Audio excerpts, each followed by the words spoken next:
तो आज की परिचर्चा आपको कैसी लगी आप जरूर बताइएगा।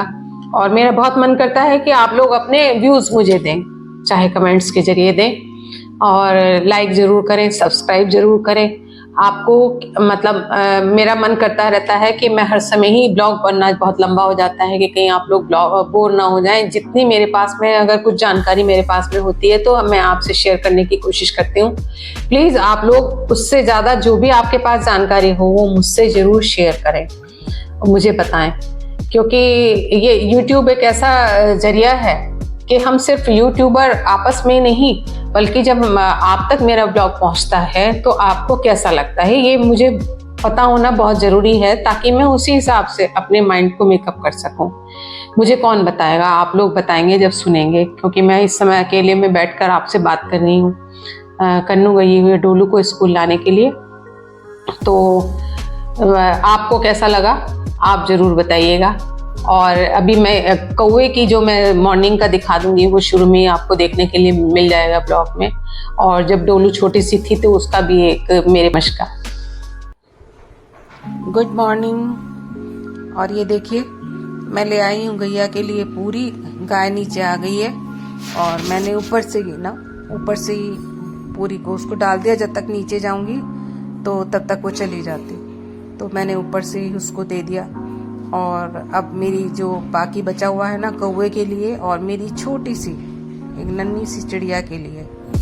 और ये देखिए सामने से मैं देख रही हूँ कि पेड़ के ऊपर ना कौवे बैठे रहते हैं और श्राद्ध के दिन चल रहे हैं, तो खास करके तो गैया को तो दे दिया। और अब नंबर है कौवे का, मैं देख रही हूँ, मैंने यहाँ थोड़ा सा रख दिया और बाकी छोटा सा ना एक टुकड़ा मेरी जो नन्ही मुन्नी सी चिड़िया है उसके लिए रख दिया था, वो खाएगी। और मैं कर रही थी इंतजार कि कौवा जो है आने ही वाला था। तब तक चिड़िया छोटी सी जो है अपना लेके देखिए इधर ब्रेकफास्ट कर रही है, ये कर रही है इधर, वो बड़े मजे से अपना खाने में लगी हुई है। और तब तक जो है एक कौवा भी आ गया लेने के लिए, उधर रखा हुआ देख रहा है वो क्या लेकर जाना है खाने के लिए। और देखिए उड़ गया अभी। और जैसे ही मैंने नज़र घुमाई तब तक वो उस टुकड़े को लेकर के चला गया। और अभी मैं सुनाऊंगी आपको, श्राद्ध के दिन है कौवे की आवाज, कौवे की आवाज।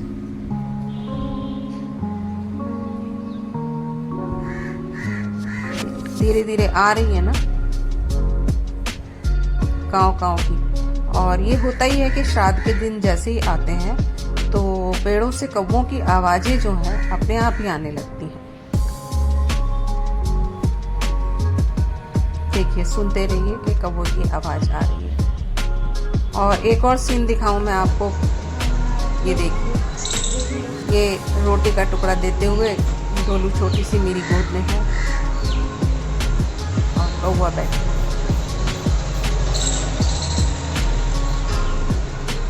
किस तरह से मेरे हाथ से ले लिया उसने, रखते ही वो इंतजार में ही बैठे रहते हैं।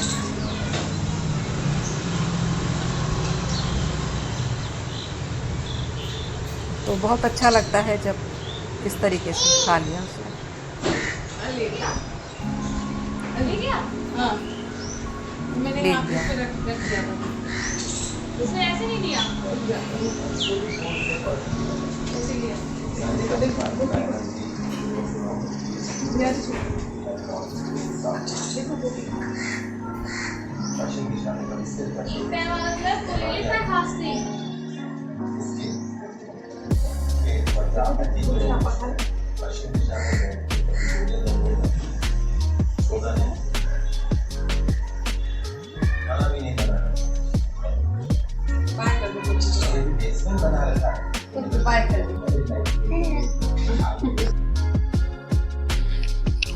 नमस्कार, जीवन दर्शन में मैं अंजू शर्मा आपके समक्ष।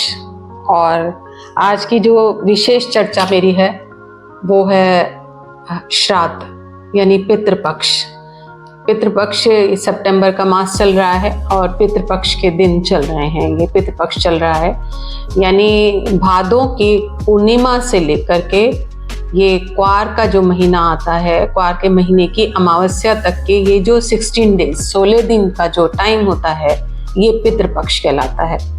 और पितृपक्ष कहलाता है यानी कि श्राद्ध का महीना कहलाता है। और श्राद्ध का मतलब है कि पितृ तर्पण, पितरों को तर्पण। और पितृ वो हैं जो हमारे जो पूर्वज, हमसे बड़े कोई भी जो रहे हैं और अब इस दुनिया में नहीं हैं, वो स्वर्ग को प्राप्ति हो चुकी है जिनकी, उन सब से मतलब है कि हमारे पितृ और हमारे कुल से संबंधित जो हैं, जिनके हम वंशज हैं, उनसे संबंधित जो भी हमारे बड़े अब इस दुनिया में नहीं हैं। तो ये 15-16 दिन जो होते हैं, 16 दिन का मतलब ये होता है कि पूर्णिमा से लेकर उसके बाद प्रथमा, द्वितीया, तृतीया, ये जो सारी तिथियां आती हैं अमावस्या तक, 16 तिथि होती हैं पूरी। और 16 तिथि के अंदर जब भी कोई मृत्यु को प्राप्त होता है तो वो इन तिथियों में से ही किसी न किसी दिन वो होता है, प्राप्त होता है। तो ऐसे में क्या होता है कि उनकी तिथि जिस दिन वो मृत्यु को प्राप्त हुए, तो उसी दिन उनके श्राद्ध का या पितृ तर्पण उनको दिया जाता है।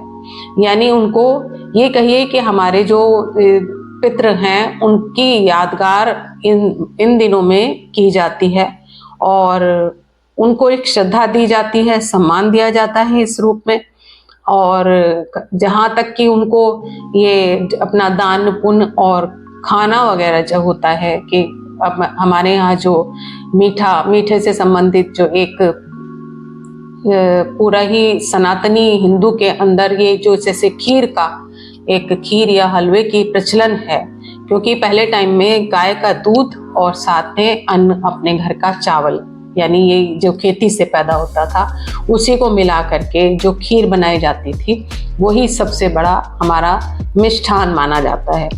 तो पूरी खीर और सब्जी वगैरह से, और या फिर ये होता है कि बहुत से घरों में कि जो जिनकी पसंद होती है, जो जिनको पसंद रहा है, उनकी पसंद की वो सभी चीज़ें, सारी मिष्ठान पकवान सब बनाए जाते हैं और किसी भी ब्राह्मण को खिलाना, या फिर अगर लेडी होती है तो ब्राह्मणी को खिलाना ये रहता है।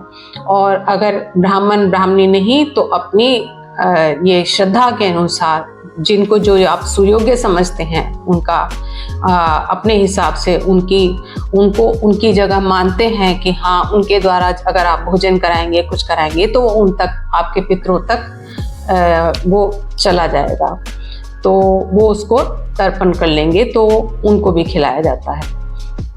तो ये मैंने बताया कि प्रथमा, द्वितीय, तृतीया इस तरीके से तिथि के अनुसार श्राद्ध होते हैं।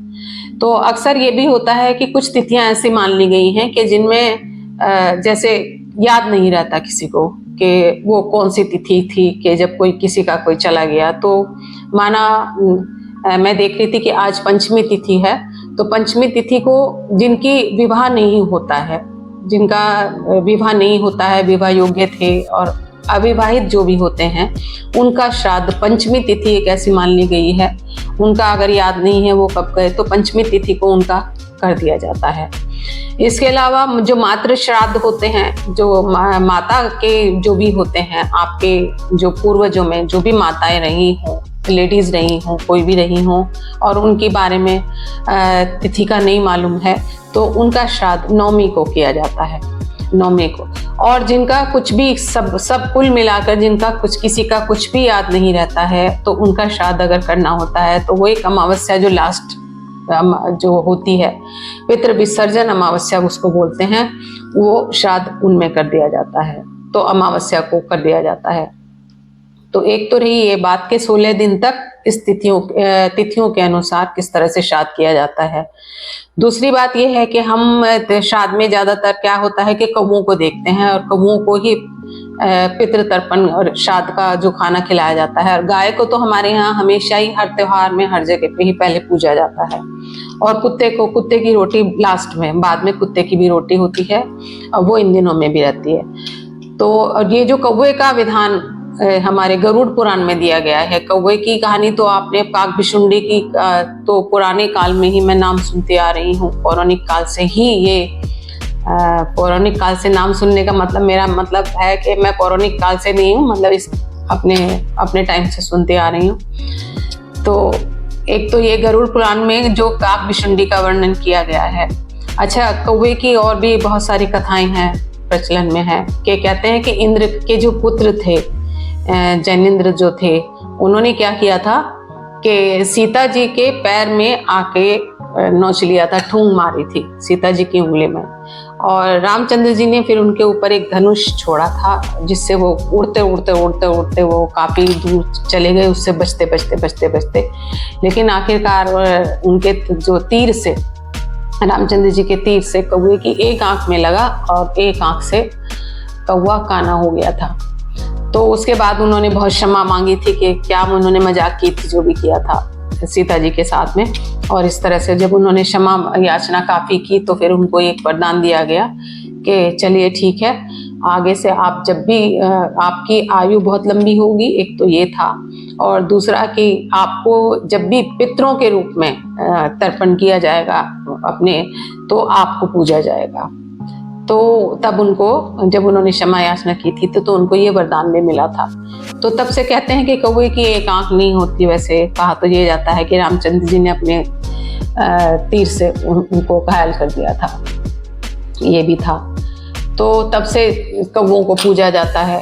और दूसरा ये भी है कि कौवे कभी भी अपनी स्वाभाविक मौत नहीं मरते, वो ये भी बात प्रचलन में है कि उनकी आयु भी लंबी होती है।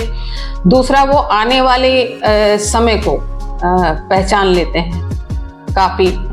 तो अक्सर आपने देखा होगा कि कौवे जो होते हैं बहुत, हालांकि खाने में वो भक्षण जो करते हैं वो सभी तरीके का होते हैं, कोई वेजिटेरियन नहीं होते, लेकिन उनकी आयु बहुत लंबी होती है गिद्ध की तरह, और उनको आने वाले समय की भी पहचान होती है।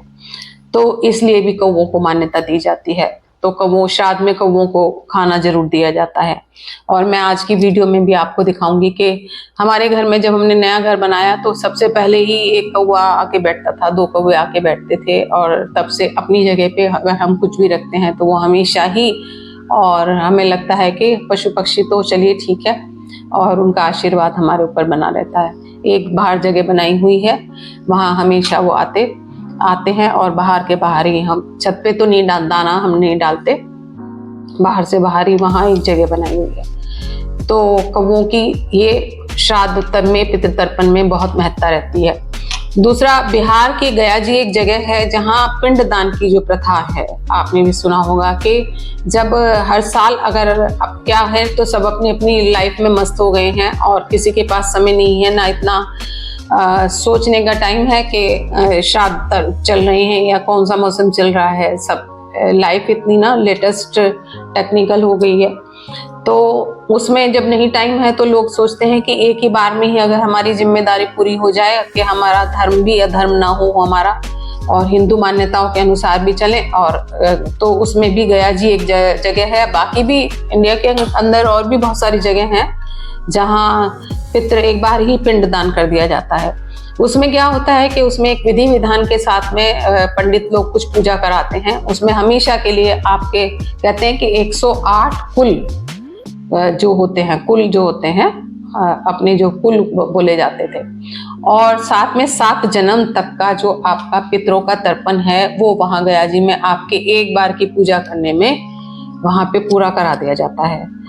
तो इसलिए लोग पिंडदान करने के लिए जाते हैं वहाँ। इन दिनों में बहुत भीड़ रहती है, पंडित लोग कराते रहते हैं, और वो आटे के गोले बनाते हैं, उनके अंदर कुछ कुछ पूजा करके विधि विधान के साथ में 16 जगह कुछ रखवा के, पूरा 16 करवा के, और पूजा वूजा होती है, लंबी पूजाएं होती हैं। इस तरीके से हमने देखा है, सुना है। तो वहाँ पिंडदान भी किया जाता है। तो श्राद्ध की ये परंपरा बहुत टाइम से, बहुत कालों से चलती आ रही है। बताते हैं कि वहाँ पिंडदान करने में लेडीज भी करती हैं, ऐसा नहीं है कि लेडीज नहीं करती। और घर के अंदर ज्यादातर क्या होता है हिंदुओं में, हमारे यहाँ पे, कि जो बड़े पुरुष होते हैं वो श्राद्ध का देते हैं, तर्पण करते हैं। लेकिन जहाँ अगर पुरुष अवेलेबल नहीं है तो महिलाएं भी करती हैं, क्योंकि वहाँ गया जी में पिंडदान करने के लिए लेडीज भी पहुंचती हैं, क्योंकि सुना गया था कि वहाँ एक तो विष्णु जी का एक पद चरण, जो विष्णु जी का मंदिर है वहाँ पे, वहाँ किया जाता है, वट वृक्ष के नीचे किया जाता है, बहुत बड़ा वट वृक्ष है और इस वजह से वहाँ किया जाता है, बहुत लगता है, बहुत मान्यता है वहाँ की। और तीसरी बात कि वहाँ एक बार सीता जी गई थी अपने ससुर का करने के लिए, दशरथ का करने के लिए, वहाँ दशरथ जी का किया था और तब से मान्यता है कि वहाँ लेडीज भी जाती हैं और कराती हैं, तो ऐसा नहीं है कि लेडीज नहीं करती। तो ये सब जो 15-16 दिन का मेरा आज जो श्राद्ध के बारे में बताया, तो ये इस तरह से पितृपक्ष होता है। बाकी तो मैं सब लोगों से ये कहना चाहूँगी कि जो इस समय पे आपके समक्ष जो भी आपके पूर्वज जो नहीं हुए हैं, अभी हैं, जीवित अवस्था में हैं, ठीक है, आपके जो भी बड़े बुजुर्ग हैं, आप उनकी सेवा पहले करिए और उनकी इच्छाओं का पूर्ति करिए।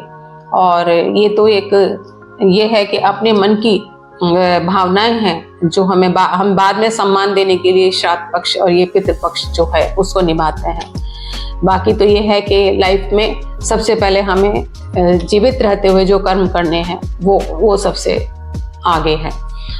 तो ये तो था मेरा आज का श्राद्ध पक्ष के बारे में एक परिचर्चा। आपको कैसी लगी?